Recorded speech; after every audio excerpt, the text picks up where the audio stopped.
Technology can be hard sometimes. Okay, yeah. Can be messy. Sorry, because I was telling you it was your connection, but actually maybe it was something related to us. So Okay. thanks. Yeah, I think, yeah. Are we back?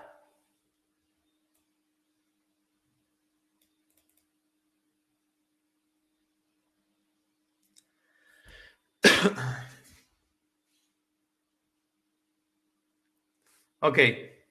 I've been told that I can go. So let me know. I don't have the chat now, so just tell me if there is something. Just go on the live. So I don't remember exactly where I was, but I think I was telling that that we have the chance to have like as a first investor, a business angel, and accelerator from the US, and I would say that if you are a first time entrepreneur, I would definitely try to enter in an accelerator in the US, because at the end, when you are in our case that we were first time entrepreneurs, we didn't have like the knowledge to build a company, or the like the network in terms of like, or at least the beginning of a network that you can start like moving people, but we didn't have any of those, and especially we didn't have any kind of network in the US. So with Boost VC, and actually, if you are building a company, I encourage you to check them or write me, so I can make an intro, because they invest. They are the two accelerators that I mentioned. They're super open to invest in non-US startup, and that's not something really common in US funds. That they are like not now, but I think they are changing a little bit. But they're like a bit like skeptical about investing on Europe, because they don't know the market, they don't know the founders, and so on. So in our case, the biggest perk that we got from having the first investor as an American investor, a US investor, is that we were able to move there. They were paying for accommodation and office space there. I know that maybe you are thinking like, is this guy telling me to go to the US? I know that with COVID, everything's way more difficult, but I'm telling you that it's not like fundamental that you go to the US, or I am talking about San Francisco specifically, but it's really helpful. In our case, it was. It completely changed our mind. Every single person there is like thinking about being an entrepreneur. Like I remember going to in an Uber, and the Uber driver told me like, hey, can you try my app that I'm creating, like a dating app to compete with Tinder? And it's like, oh my God. So I learned a lot from other founders. And it really helped us understand how US VCs, US investors think, how they see a startup, what are the things that they value the most. And also it helped us start a network in the US, like start a network of investors, but also a network of founders. And when you get to know other founders, especially in our case, we are building a B2C model, but even for though it was super useful. But if you are building a B2B company, having that network of other founders is gold, because other founders will also reach other companies, and they will also develop like networks with other companies. So it's really helpful for you to have some friends that have connection with other companies, because those companies can become your first clients on the US. And sometimes for a US company or a US customer is difficult to like, they find it hard to trust in people that is not from the US, at least from my experience. So if you have a person there that is recommending your company to the company, you already have like a lot of things done. In our case, it happened with, for example, getting to know agencies to reach streamers, or getting to know brands to like do like advertisement with those brands, and so on. So this is like why I believe it's really important. What in our case was quite important to move there. Now with COVID, everything is changing a little bit. Maybe you can find the same value or a similar value in different like online events and things like that. But definitely building a network of like business angels and founders in the US was essential for us to build a business in the US. The second thing that we've learned is that localizing the product is not translating the product. Like at the beginning, we thought like, okay, we are Spanish people, but we know English, right? We can translate the products and wait for people to just jump in our website and enjoy, right? I realized that releasing a product in the US is like actually going and understanding the product there, the people there. The user in the US have way different like needs and pain than the user in Spain. For example, we are trying to empower creators so they are able to drop their current job and dedicate full time to live streaming, right? In Spain, and I would say in like the most part of Europe, if you drop your job and start being a freelancer, you have like we have free social security. Like you can go to the doctor because you have like health insurance, like that the government is paying for you or is covering for you, even though you're paying your taxes for that, right? But in the US, they don't. They don't have like the health insurance. Is normally related with the employer. So if you drop your job because you want to be a freelancer in terms of you want to start being a streamer or a content creator, you also lose your health insurance. So we had to learn on the hard way. Hey, the pains that those users are having are way different than the pains users in Spain or in Europe are having. So we needed to do like user interviews with US users. We had to like validate MVPs, do UX research with US users, and that is like way more things than just translating the website to English. And it was like even to create some like connections with the US users and kind of understanding their pains is hard when you are not a US person. And very related to this translation localization part of the product, I would say that it is also, in our case, it was really important we underestimate the power of having a copywriter or at least a native copywriter working from us. It can be a freelancer. I don't tell him that like everyone should hire a copywriter at the beginning, but it's like, I mean, I know how to write and how to speak in English, but it's different to just. I think my English from a Spanish person is like when an English person talks to me, it's like a 7 years old person talking. So I mean, you all have experienced that feeling when you enter in a website or a platform, and you know that platform was translated with Google Translator, or like it's not from your country. It looks weird, and what is worse, it looks like a scam. And we had like at the beginning, we didn't consider hiring a copywriter. We did it by ourselves, and we realized that most of our users from the US were turning because they thought we were a scam because the English was not perfect. It's not only about being perfect; it's also like understanding the jokes and understanding the memes and understanding like what kind of sentences sounds weird or sounds like, hey, you're a boomer, right? In our case, that we are going for a gaming space, it's a really young space. They can like this realize if you are like talking not only their language but also like their vibe, So hiring a native copywriter was a huge step for us. And something that we've faced later is that now we are a Delaware company. We moved the company to Delaware, but we moved that for different reasons. We have like two companies now, but one of the reasons is that users find like they have like trust issues with a company that is not from the US. Like they actually read the terms and conditions. They see that, hey, this is located in Valencia. What is Valencia? So if you are finding those, especially if you are going for B2B companies, maybe you want to create like how do you say sucursal in English, like a branch there or a company there in the US. So they see that a US address and they feel more comfortable working with you. Really related to this, something that was really important for us is hiring people in the US. Actually, the first non-founder person to join the team is American. Actually, she's still working with us, and having her on early stages was like super decisive in many different areas. First, he pushed ourselves to learn more about the US culture and to make a differentiation about what is cool there, what is not cool, and learning a lot from the users. Also, I mean, if your first language is not English, it's quite appealing to bring Spanish-only speakers to your team or your language-only speakers to your team, because I mean it's hard to communicate all the time in your second language. In our case, for example, My other co-founders English level was low, so we had to like learn a lot of English. Actually, we are now, for every non-English speaker in the company, we are paying for English lessons, and they all have to go because we have a lot of people in the team that does not speak Spanish.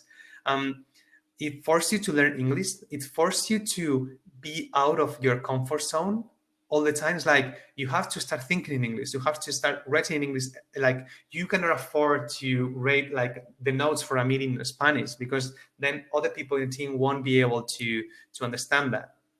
So it was really helpful to hire people in the US, and to have the team with to like push the team to turn to talk in English. At the end, if you are if you are a Chinese person and you are talking with a French person, you are using English to communicate. So it's like a global common agreement. I don't know why, but at the beginning we made the mistake, for example, for the sake of going faster, to start documenting the product changes and everything in English, and this thing created like huge entry barriers for non-Spanish speakers to join the product team. Like, because when they join, they have like a huge amount of documentation on the product side that was in Spanish, and they don't understand Spanish. So you can imagine, like, in order to attract talent from the US and from other countries that are not from Spain, it's a huge entry barrier. So I would say that is like that was really, really helpful in our case. And there's just one more thing that in our case was really decisive in terms of growing in the US, which is, it's not really related with localization, but I've seen, and also from experience with other friends that are founders, that is extremely important, is to find the perfect investors for you. So in our case, I believe a big part of the I was going to say our succeed, but we are far from where we were to be. It's just a big reason why we reached until this point in our trip is because of the investor we were able to choose. And we choose investors that are both from Europe and from the US, and they help us reach the market in the US. They help us reach the market in Europe. They help us start building that network, but also they help you grow, like, no matter the country. Like, we found investors that are really supportive. They found investors that were able to sit with us and understand, like, hey, the founding team is Spanish, so, and they are reaching a US market.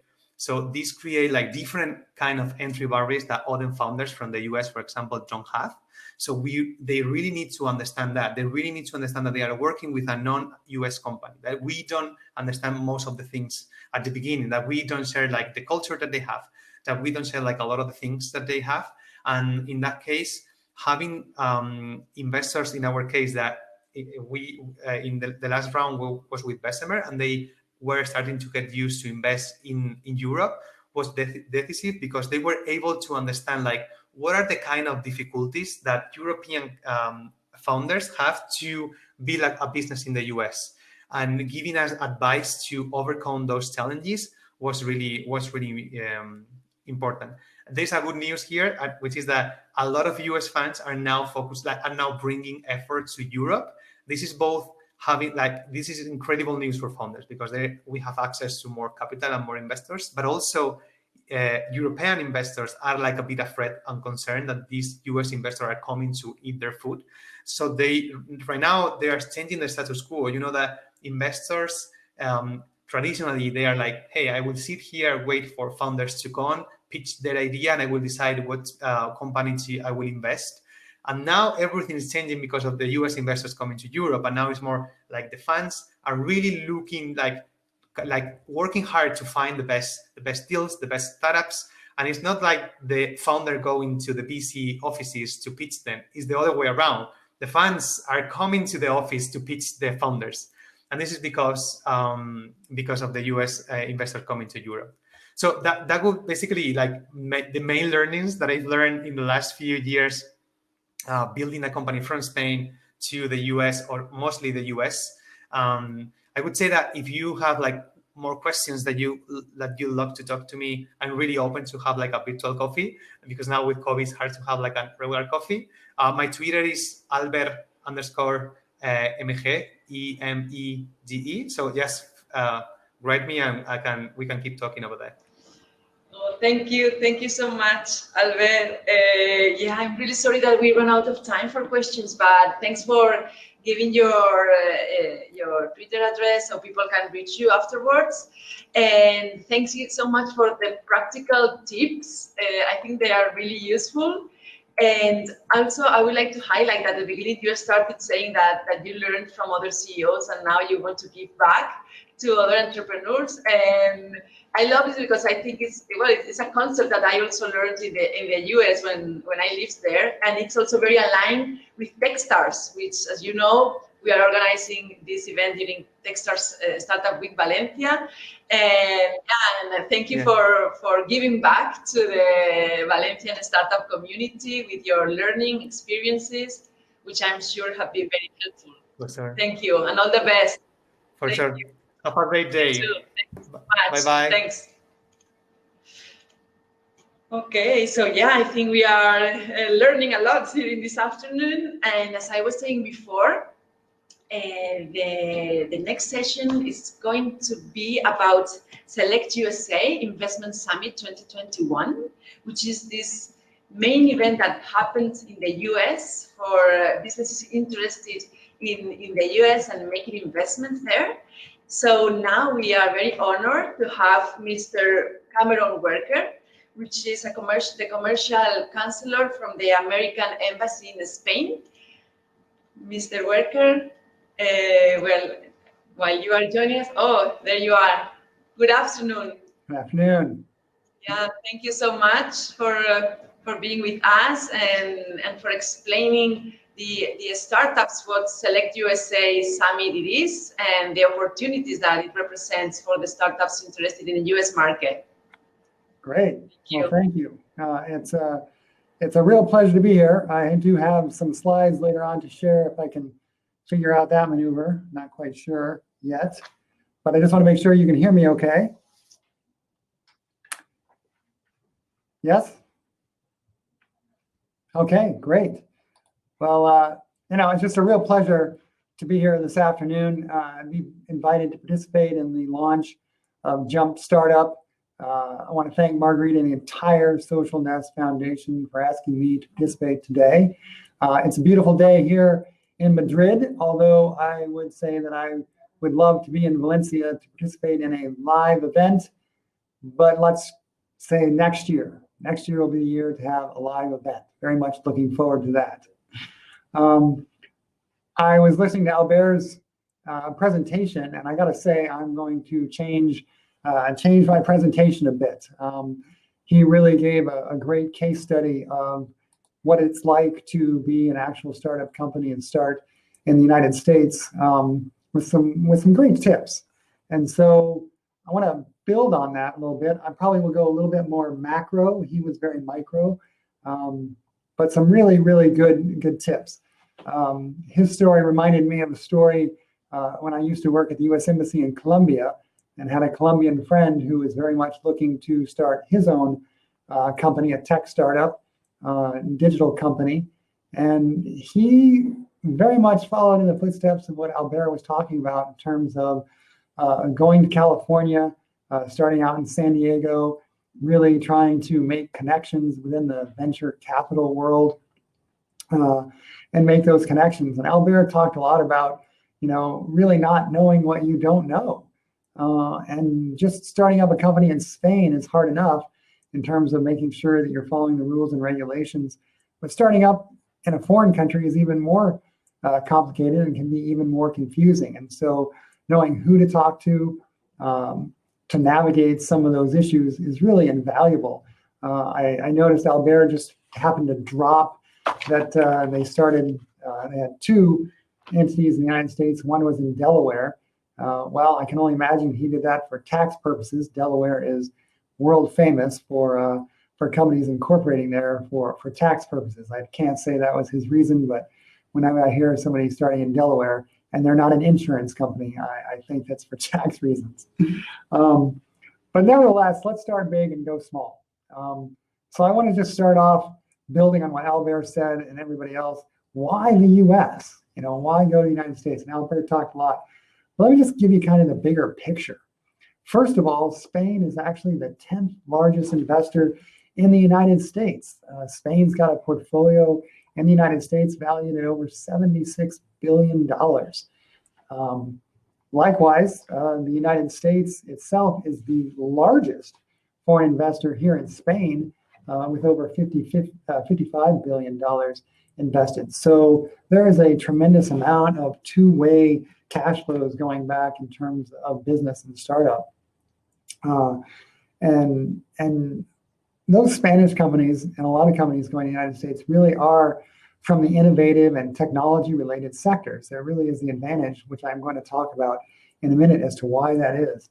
But first, I just can't help but mention this idea I'm sure you've heard about before, the quote-unquote American dream. It's a concept that revolves around the notion that everyone and anyone deserves the opportunity for prosperity and success.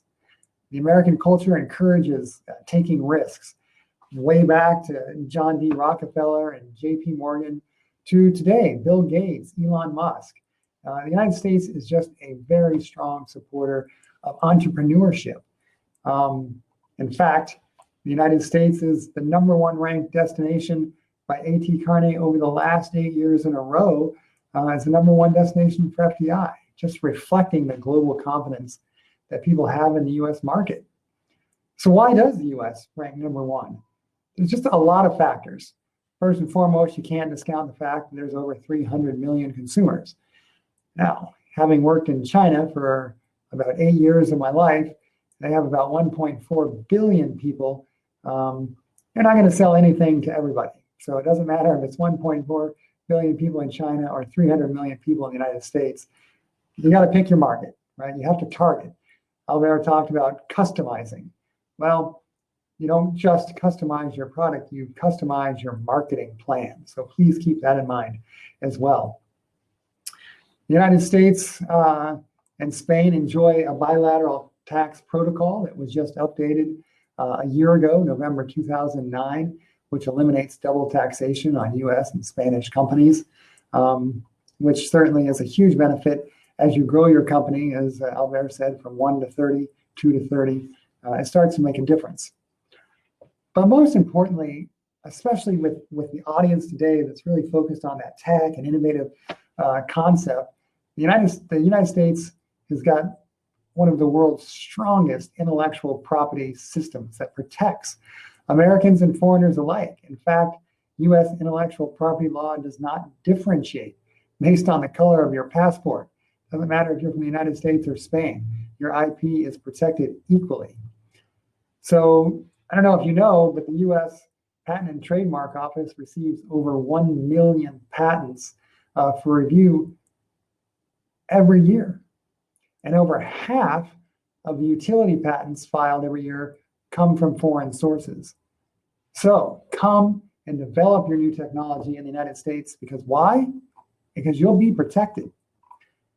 The U.S. has received over 2 billion, sorry, my mistake, let's go back, 2 trillion worth of investment in the high-tech sector alone. Think about 2 trillion, that's a massive number. Let's break it down a little bit. Foreign companies spend more than 62.6 billion in R&D in the United States.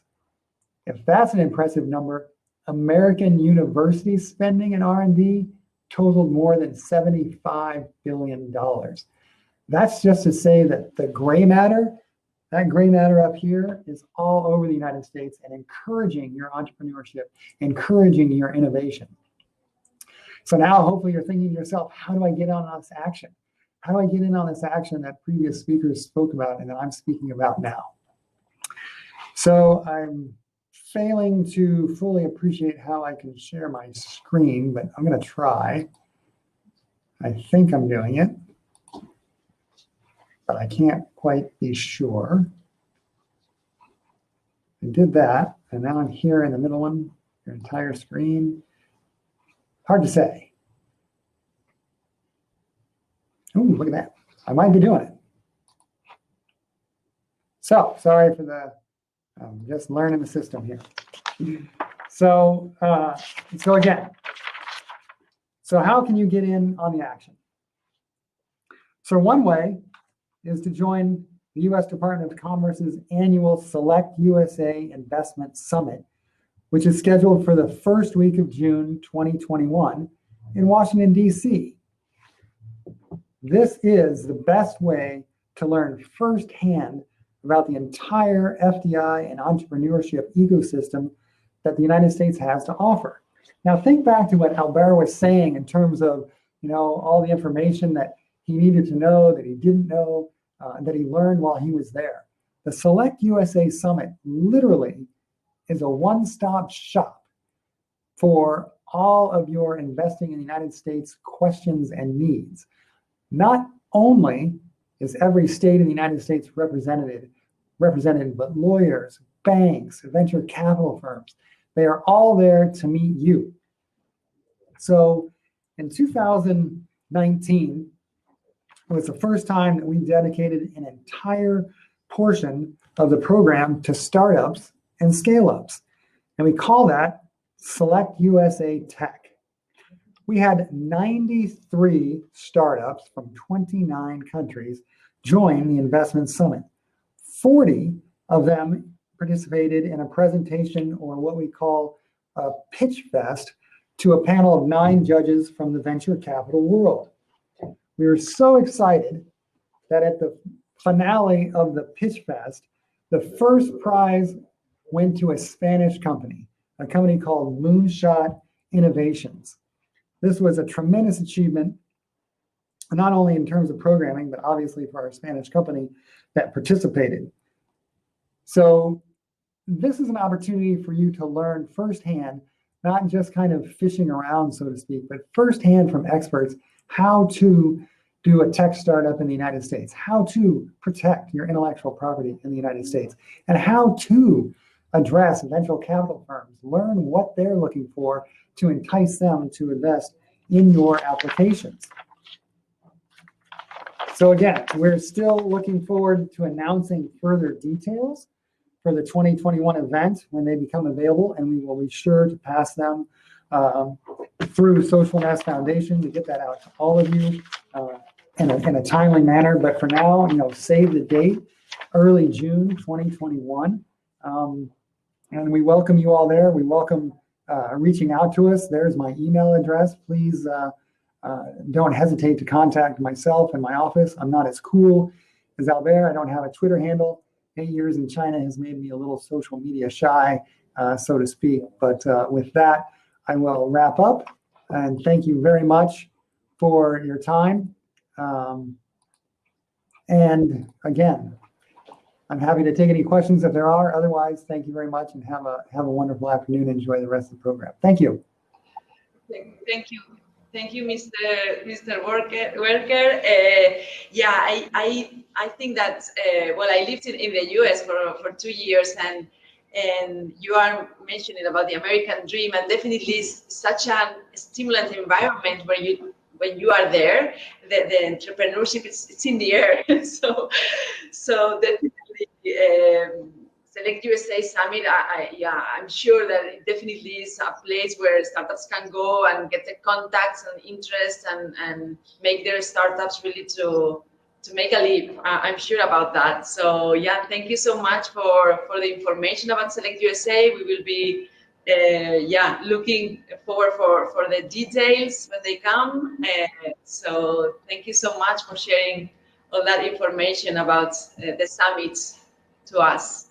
Thank you. Thanks, Mr. Worker. Bye.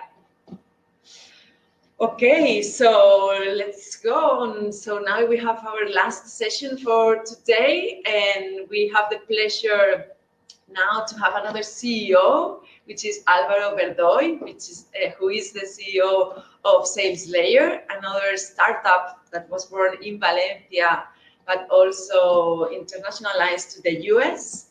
And Álvaro is also going to reply to some questions that we made to him with his keys to make the leap to the US. So ready for Álvaro.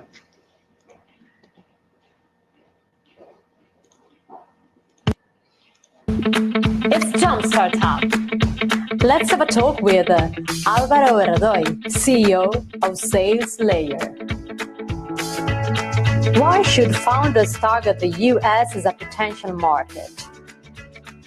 Well, founders should consider the US as a potential market because it's by far the largest tech market in the world. Also, a very unified market. We are used to here in Europe for different countries with different languages and different cultures and sometimes even different regulations. In the US, we have access to over 300 million people and thousands of companies that can be contacted with the same team and with a very similar go-to-market strategy. Also, it's a very tech-savvy market, very well-educated, always willing to invest in technology, in the latest things, and very used to buy online and even over the phone. So you will end up having customers that pay every month, every year for your product, and you've never met them in person. Also, I think we should consider that if you want to be an incumbent player in the world, or an incumbent player, at least in your industry, you should be big in the US.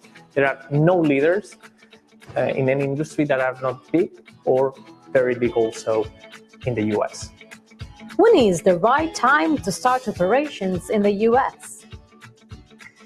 The right time, in my opinion, to start operations in the US is first when your product and your business model are both validated. Normally, the US is not the country to validate your business or your product. Only in very few situations is that the case. Also, when you have enough resources to spend or invest twice the money you have planned, because normally this kind of movements, these kind of operations are or end up being very, very expensive. And also when the part of the team, the management team, or even the founders are able to spend more than half of the year in the US, or even better, if they can move permanently to the country to run the operations directly from the US. What should be the first steps? Well, the first step to start operations in the US, in my opinion, is by start selling from your home country. If you can make it, that's a very positive sign. Then every investment you do on top of that, starting operations with team in the US, will be to add more value to your customers there or to go faster. Then another important step is to travel to different cities in the US several times to meet different ecosystems and consider the different options, because there's plenty of options in the US. Maybe Silicon Valley, Boston, New York are not the right choices, might be or might not. You should consider other options with a matrix where you evaluate what is the access to talent, the most important part, the cost of living, the flight connections, because you will have to travel a lot to the country back and forth, the access to customers and the access to potential investors. But overall, with the idea to start small, then go big, try, and then scale operations when you've proven that you know how to make it. What are the most common mistakes? Well, in terms of mistakes, I think there are different ones. One that is very common is going to the US too soon. Start, as I said before, start by selling to the US, but from your home country. Also, another common mistake is investing in the US without doing your homework. For a European startup, validating your business in the US becomes normally very expensive. Another point, I think, will be hiring very expensive VPs that have been working previously in big corporates, promising that will open up a big market because they have a lot of contacts. At the end of the year, you will find out that you've invested a lot of money and they've not delivered as promised. Corporates and startups are very different ecosystems. Their go-to-markets are different. I think you should start by a junior with a junior team that is with a lot of potential, willing to do new things, and the seniority of that team should be added by the founding team that travels to the US. Another mistake could be being too optimistic, thinking that the US is like your domestic market. Competition is very hard. You should know that you are going to compete against the best of the best, and you should be ready for that. But overall, I think if founders, or if you do your homework, you have a very good product, very good value proposition, and just prepare to work hard, prepare to fight against the best in the world, and be ready to succeed in your US challenge.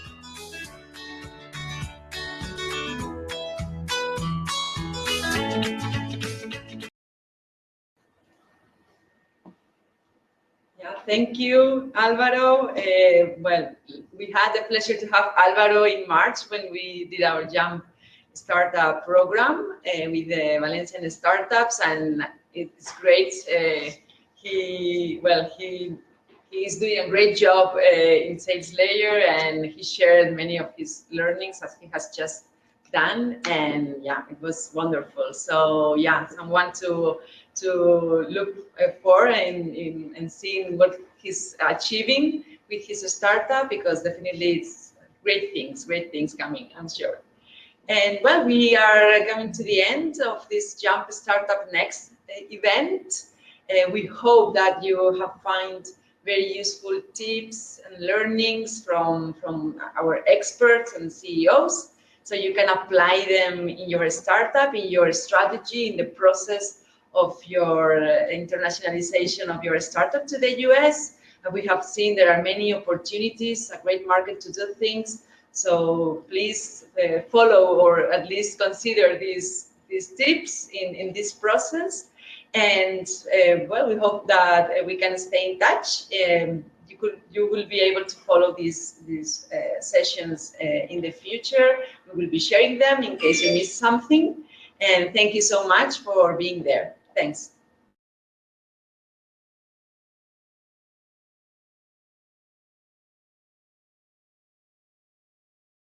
Techstars Startup Week Valencia is a celebration of the Valencian innovation and startup ecosystem. Our mission is to develop and support the startup community in the city and connect it to the world. The best way to do this is to bring entrepreneurs, startups, corporates, and investors together so they can connect, share, and bond. During Startup Week Valencia, you will learn from experts through different sessions and workshops. You will be inspired thanks to the learnings and shared experiences of global leaders. The Valencia startup ecosystem have joined forces 1 year more to celebrate what is going on in the city, a real dynamic and growing community. Only last year, more than 7,000 people from 30 different nationalities attended Valencia Startup Week. We hope this year more people will know about what's going on in the city and will connect with the startups, investors, institutions, and organizations which are working hard to strengthen this community. We are super excited about this virtual Startup Week Valencia this 2020, and we invite you to join us to celebrate the best entrepreneurial event to celebrate entrepreneurship.